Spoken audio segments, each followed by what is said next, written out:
Boa tarde a todos. Então, damos início a mais uma webconferência do Telesaúde Santa Catarina. Alguns de vocês já me conhecem. Meu nome é Igor Tavares da Silva Chaves. Sou médico de família e comunidade. Trabalho na rede municipal de Florianópolis. E eventualmente, eu tenho dado contribuições aqui para o Telesaúde, para as equipes de saúde, sobre alguns temas que a gente tem proposto a vocês e que vem a partir de demandas que vocês têm apresentado. Esse tema de hoje, nós estamos orientando como uma demanda, não tanto das equipes, mas uma demanda da sociedade, né? Para fazer um contraponto a um processo consumista e de uma ideologia de saúde enquanto consumo, né? Então, essa ideologia de saúde enquanto consumo é algo que é muito preponderante na sociedade e que tem causado mal à sociedade, né? Segundo Barbara Starfield, que é uma pesquisadora em atenção primária à saúde, e causa de iatrogenia médica, né? Intervenção desnecessária por profissionais de saúde é a terceira causa de morte nos Estados Unidos. Check-up a gente já vê de onde vem a influência, é uma palavra americana, não é a nossa palavra. E a gente usa, né? Quero fazer um check-up, doutor. Quero fazer um check-up, fulano. Marca uma consulta para mim fazer um check-up. Vou lá fazer um check-up.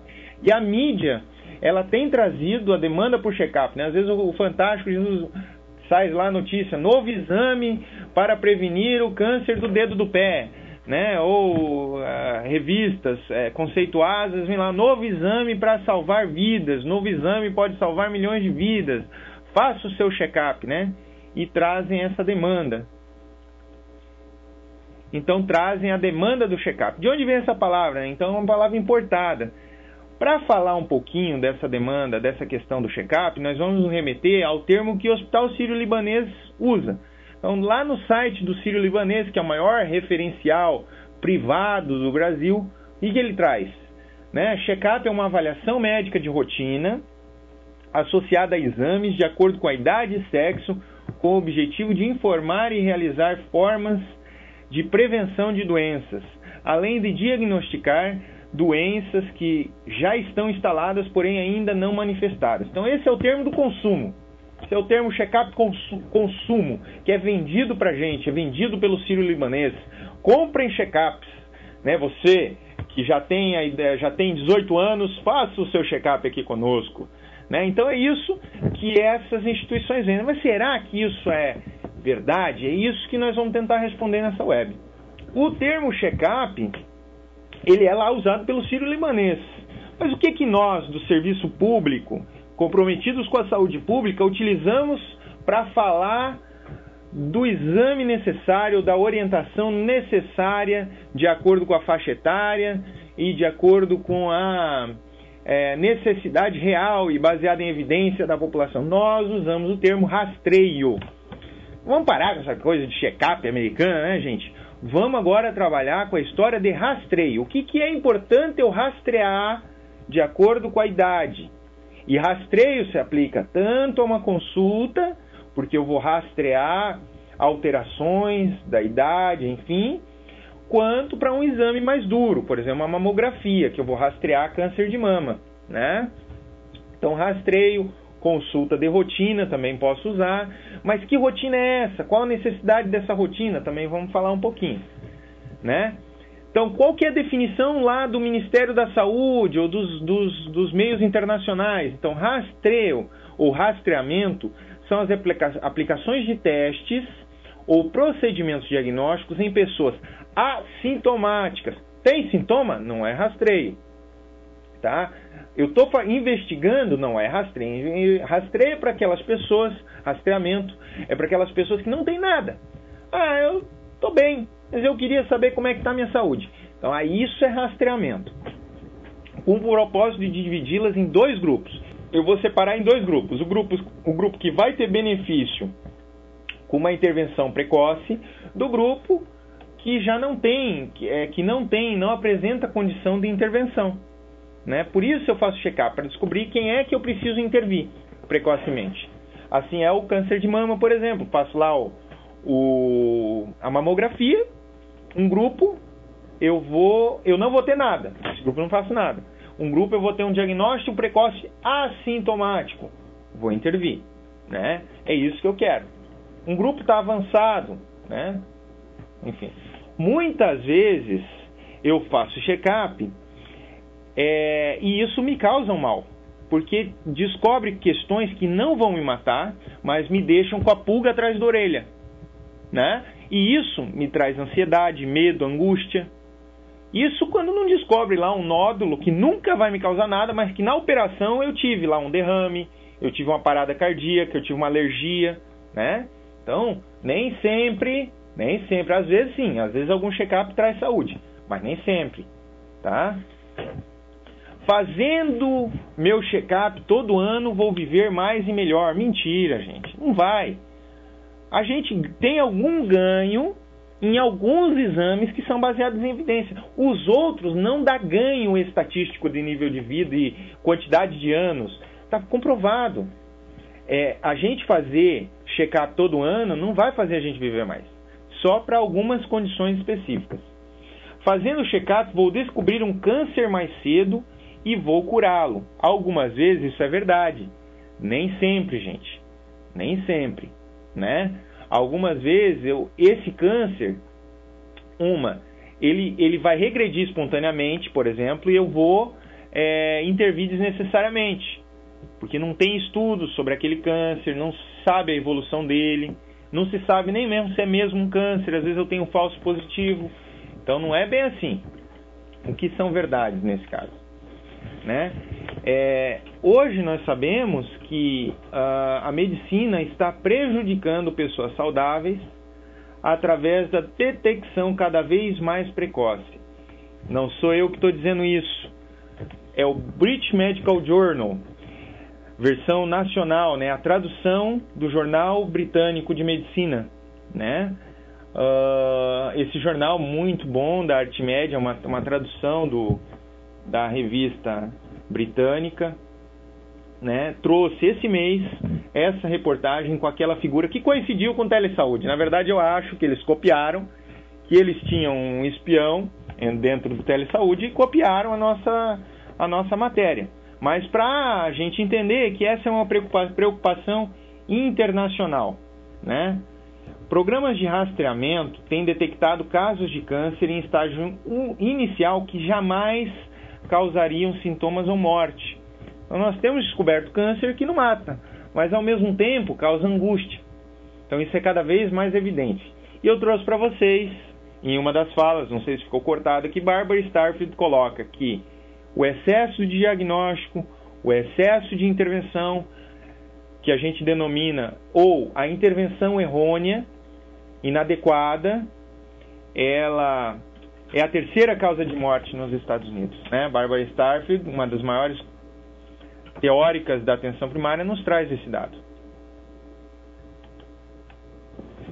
Então, qual a finalidade então de um bom programa de rastreamento?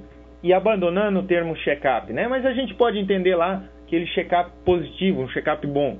Bom programa de rastreamento deve ter qual finalidade, gente?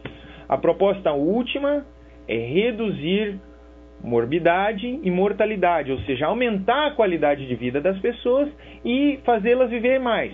Isso é um bom programa. Todos os programas fazem isso? Não. É aí que a gente tem que cair na saúde baseada em evidência. Nós temos que basear a nossa intervenção em dados que são adequados, para a gente não enganar e não vender algo que não é verdade para a população. O diagnóstico precoce por si não justifica um programa de rastreamento. O diagnóstico precoce, ele pode prejudicar alguém quando aquele câncer não mata. Ou, pior, quando a intervenção pode causar algum mal ou tem algum risco à vida daquela pessoa. Mas e agora? Todo mundo está perguntando, então que programa, o que eu vou fazer no posto? Que exame que eu vou pedir? Que consulta que eu vou fazer? Vocês podem estar agora se perguntando isso, né? E agora nessa parte da minha web, eu vou tentar trabalhar exatamente isso. Nós vamos tentar trabalhar agora o que nós temos evidência. Algumas coisas faltaram aqui, eu vou trazer as principais, baseado no caderno de rastreamento do Ministério da Saúde. Tá? Mas aquilo que não tem, eu dou uma pincelada, posso falar um pouquinho, nas perguntas a gente pode conversar também sobre isso. Então, veja, o que eu estou falando até agora? Nem sempre o check-up ou a consulta de rotina é algo bom. Pelo contrário, a gente está vendo que cada vez mais tem causado dano à saúde. Então, crianças, o que eu tenho larga experiência e larga evidência de que é bom rastrear em criança? Bom, primeiro, eu não tenho o número adequado de consultas que eu devo fazer para as crianças, gente. Não tenho. Eu não sei se fazendo milhares de consultas às crianças, uma consulta por mês, uma consulta por ano, eu não sei se isso é bom para a saúde delas. Não tem, ou tem poucos ou quase não tem evidências fortes sobre o benefício dessas consultas, né? Pelo contrário, o excesso de consulta pode causar algum mal e alguma intervenção, né? Então temos que ter cuidado com essa coisa de sempre, doutor, eu quero o exame de fezes, urina e sangue, né? Que surge na nossa unidade. Então, a gente não precisa ocupar a agenda, é aquela coisa da agenda burra, né? Deixar sempre vaga para criança, se eu não tenho uma população predominantemente de crianças, né? Às vezes eu tenho um adulto que fica de fora porque eu tenho que dar prioridade, mas uma criança saudável não tem que ficar fazendo check-up. O que eu tenho evidência, sim, é do teste do pezinho. Esse tem evidência grau A, principalmente o rastreio de algumas questões dentro do teste do pezinho, né? A fenilcetonúria, o rastreio de doença falciforme, de anemia falciforme, né? Então, algumas doenças eu tenho evidência dentro da saúde da criança e dentro do teste do pezinho.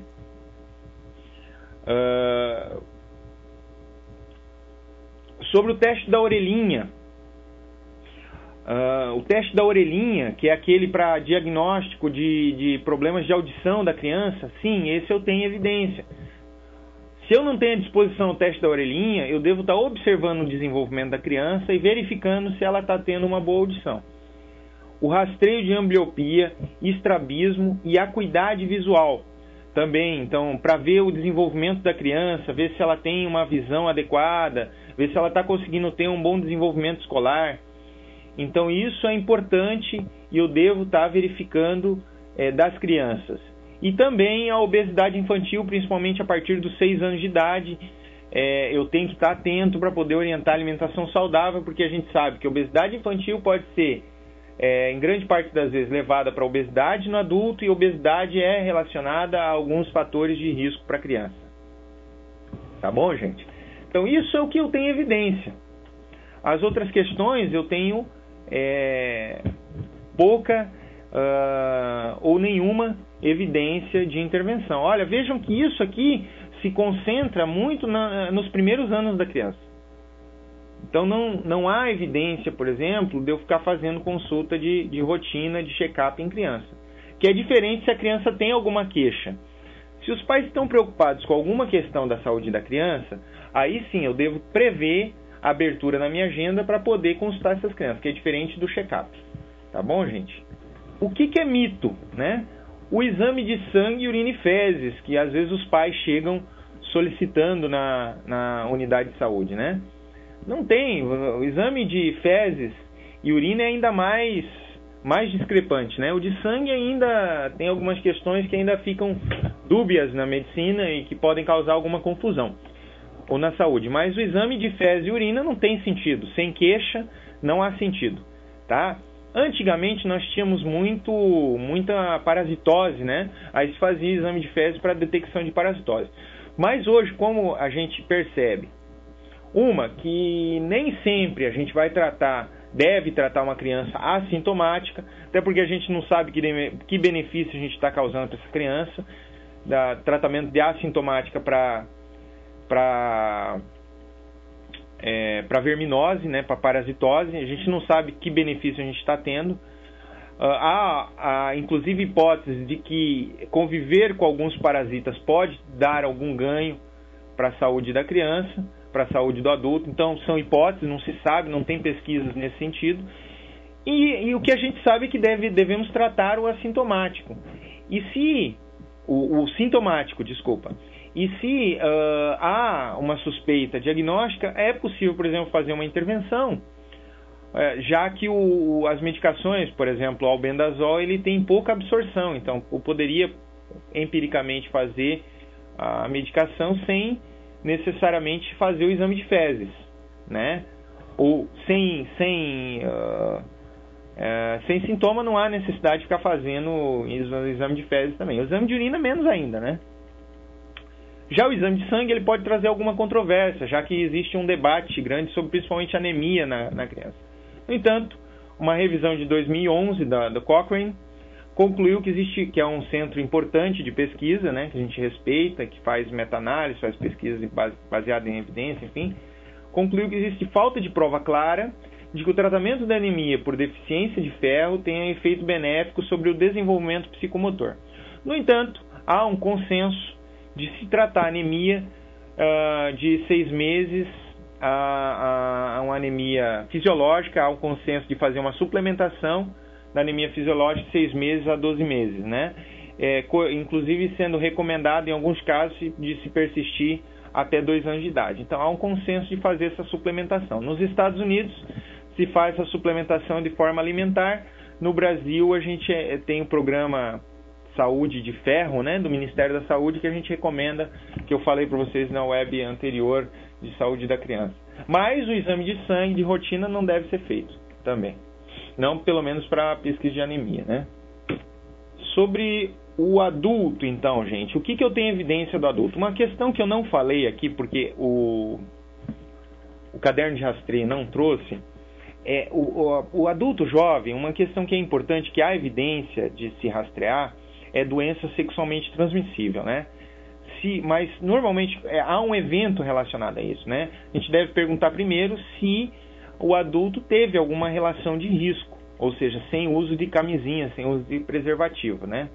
Se houve a indicação de pesquisa de doença sexualmente transmissível, isso tem evidência, né? HIV, principalmente hepatite B, VDRL, sífilis, né? E para as mulheres também a pesquisa de clamídia, que pode causar infertilidade. Então isso há evidência de rastreio, mas também condicionada à questão da sexualidade do adulto, né? Na questão de risco cardiovascular, sim, há evidência. E aí, desde os 18 anos, nós vamos observar em consultas orientadas, né, ou consultas que a gente diga, olha, com 18 anos ou mais, é importante vir a uma consulta clínica, uma consulta de profissional, pode ser de enfermagem, médica, para se discutir sobre risco cardiovascular. Nessa consulta nós vamos observar, nós vamos discutir histórico familiar, nós vamos discutir hábitos saudáveis, né? Nós vamos discutir alimentação saudável, e discutindo isso a gente vai tentar captar se há necessidade de algum rastreio, né? Nós vamos pesar esse paciente, ver se tem obesidade, sobrepeso, né? Porque o rastreio de obesidade tem evidência, né? Então, o risco cardiovascular, a partir dos 18 anos, há evidência de se discutir com o paciente. Dislipidemias, gente. O que há de dislipidemia? Que é o exame de colesterol, né? O exame de colesterol, a gente não pede para todo mundo, para ficar claro. A gente só deve pedir para pessoas sem risco cardiovascular ou com baixo risco cardiovascular, assintomático. Nós devemos pedir a partir dos 35 anos para os homens, tá? E a partir dos 45 anos para mulheres. Antes disso, não há evidência, a não ser que haja um forte histórico familiar ou obesidade, que daí eu posso solicitar um exame anterior a essa idade, né? E aí se orienta a partir dos 20 anos, né? Fazer um, tá? E isso se tiver já um risco constatado, né? Seja um histórico familiar forte, seja uma obesidade ou um histórico de evento, né? evento, eu chamo de evento, infarto, um derrame, uma sensação suspeita, e aí vejam, uma outra sensação, mas aí que eu vou pesquisar risco, então também eu chamo de rastreio. Já a pressão arterial, eu devo aferir uma vez a cada 2 anos para populações a partir de 20 anos, tá? Recomendo-se também fazer na infância e na adolescência aferições de pressão arterial, mas ainda não é consenso, já que não há estudos sobre a qualidade de vida que eu vou ter com o diagnóstico precoce, ou se realmente eu vou viver mais com a intervenção precoce nessas fases. Mas se há uma certa orientação nesse sentido, mas ainda controversa, ainda não consensual. Pesquisa de diabetes também é importante, mas somente para pacientes com pressão alta, com hipertensão. Não há evidência de rastreio em pacientes assintomáticos, sem pressão alta, sem histórico de risco, já que não se tem, ou inclusive tem-se evidências que não há benefício do tratamento da diabetes isolado em pacientes sem outras comorbidades, tá? E vejam, já a evidência aqui é grau B. Grau A, evidência grau A, quando eu coloco, é que existem meta-análises, existem estudos top, estudos máximos, que não deixam dúvida que vale a pena intervir. Evidência grau B significa que há evidências, ou seja, existem estudos, e são bons estudos, mas não são estudos com alto teor de certeza. São estudos que apontam numa direção, mas que não dão certeza tão forte assim, né? E outros graus de evidência são grau C e D, que aí é menos força de evidência, né? Grau D nós chamamos de orientação de especialista, por exemplo, nesse caso, tá, gente? Já o tabagismo, perguntar para a pessoa, você fuma? Evidência grau A. É um rastreio, gente. Só a pergunta é um rastreio. Evidência grau A, porque o tabagismo está relacionado a diversos problemas. Então isso nós temos que fazer e conscientizar maciçamente. Alcoolismo, perguntar sobre alcoolismo, o senhor bebe? Só essa pergunta já tem evidência de benefício para o paciente grau B. E o câncer? Mas nós queríamos falar de câncer, Igor, porque o paciente lá meu quer evitar o câncer. Não quer saber de... Não tem medo de infarto, tem medo de câncer. Câncer ele tem medo, ele quer fazer o PET screen para descobrir câncer. E aí, o que tem evidência no câncer? No câncer, olha só, evidência grau A do exame preventivo do Papa Nicolau. Evidência grau A. Tem custo-efetividade, nós conseguimos fazer um rastreio precoce e a cura. Então, vale muito a pena. Nós precisamos fazer o preventivo, tá? E precisamos divulgar ele, manter portas abertas. Esse tem evidência, sobrando. Agora, a cada 3 anos, olha só que bonito, tem evidência a cada 3 anos. Isso se tiver 2 negativos. Então, mulher com relacionamento estável, né? Teve 2 preventivos, assim, um agora, em 1 ano, positivos, ela pode fazer a cada 3 anos. Tá, gente? Uma mulher que tem, aí a gente pode avaliar, sim, sobre o benefício que teria numa mulher que tem uma vida sexual com outros parceiros, com vários parceiros, enfim, né? Não concomitantes, mas enfim, que tem assim um período curto de tempo, outros parceiros diferentes, né? Então eu posso reduzir esse número, mas a evidência fala a cada 3 anos. Exame de mama antes dos 50 anos não há recomendação para rastreio. A maioria dos países do mundo, a maioria dos consensos com evidência grau B, né, coloca o rastreamento de câncer de mama a partir dos 50 anos. Isso é o que tem evidência. O resto é hipótese, não é evidência sólida. De 50 a 74. câncer de colo de reto.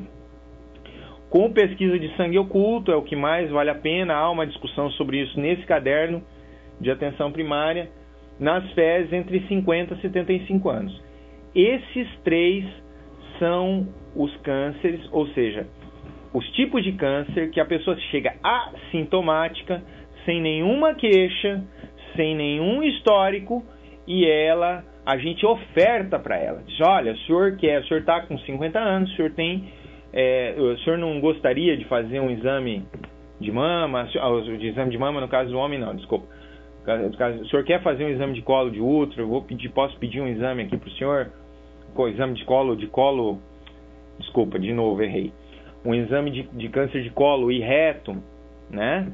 E a mulher, aí sim, você vai ofertar, olha, a senhora tem 50 anos, vamos fazer um exame de mama, vamos fazer o exame do Papa Nicolau, antes disso, né? Já desde a vida sexual ativa, tá? Então isso é o que nós temos que ofertar.